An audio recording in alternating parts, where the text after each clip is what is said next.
I know I don't have a monopoly on punning, but apples to apples, the trouble is actually worth the risk when it comes to board games. I mean, if you think punning is just some trivial pursuit to me, you don't have a clue. Sorry.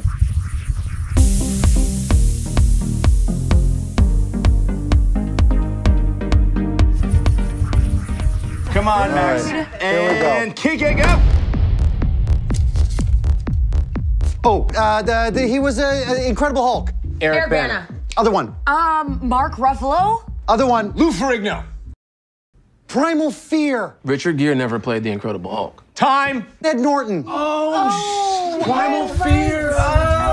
Game Night stars Jason Bateman and Rachel McAdams as a couple who really likes having their friends over to play games. But what happens when a murder mystery night turns in a little bit too much actual possible murder? It's the game mixed with Clue, mixed with Couples Retreat. Sounds good to me, but it is a good movie. Well, here's 5 things you might want to know about Game Night. Man, I had a good time at this movie. This is exactly the kind of low expectations movie that I rave about, and then it ends up getting overrated and people don't like it quite as much. So let's start with a warning there.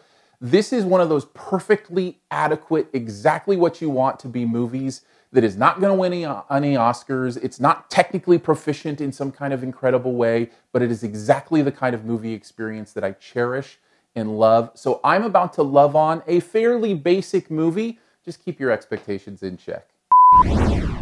Let's start with Jason Bateman, because he is so great. I feel like it's time to next level Jason Bateman. Put him on that upper echelon. He is better at what he does than almost any actor working today. That no-nonsense, matter-of-fact, little bit of sarcasm, little bit of cynicism. It's just a beautiful and hilarious thing. I recently rewatched Hancock, and for all the flaws that are in it, Jason Bateman isn't one of them. He makes every movie he's in better, including this one. He's one of the primary reasons I like this movie as much as I did.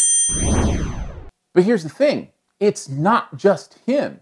Everybody in this core cast is likable, and you enjoy hanging out with them. And they're all funny. Even Rachel McAdams, who I guess I've seen be funny in other things before. She's got a great sense of humor. She plays so well with Jason Bateman. There's this scene, and man, I can't spoil it and give details away, but they are doing something drastic, and their interplay in that scene is some of the most fun couple interplay dialogue I've heard in a movie in a long time. It's just really fun, and you want to be with these people. Great job by the casting department on this one. The other thing about it is this is a really smart movie. This script is kind of brilliant. It's been a while since I've seen an original property like this that has this much. It feels almost like an old school movie in the way that it has these beautiful script interplays, the twists and the turns and the threats of twists and turns and the way the characters are interlaced throughout the story. I found all of that really well written and really well done in a way that the movie is always doing something interesting, doing something funny, and taking you to the next aha moment. And not a lot of movies can do this, but this one does. And part of the beauty of the humor being so smart is it doesn't rely on shock or raunch to be funny. This is a rated R movie that is not a raunch-com. I love that. This is a movie that feels like it almost exists outside of the rating system. Like they just said, we're going to make this movie. We're going to write the characters as if they were adults who use adult language and talk about adult things. But we're not here to push any boundaries or gross anybody out or be raunchy in an over-the-top kind of way. It's kind of refreshing to see just kind of a mature rated R movie that understands it's for adults, but it's not trying to push boundaries, and the movie does it very, very well. Overall, I felt like Game Night was a blast. Certainly, it may be being a little bit overrated, but I love Bateman. I love this cast. I love this script.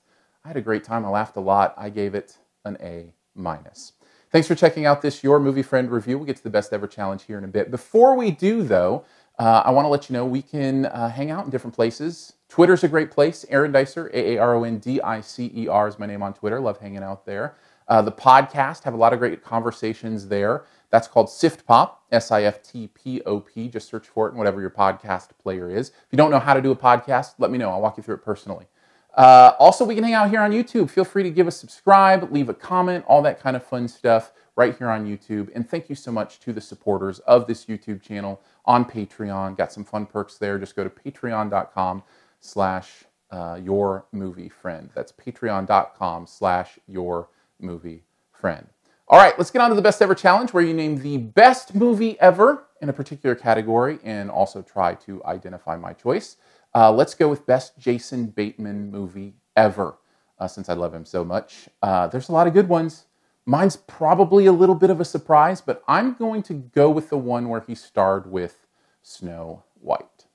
Take a guess at mine in the comments. First person to get it right does get that point. I'd love to see your choice there as well. And as always, here's a few extra seconds to hit subscribe here at YouTube. Just click my face.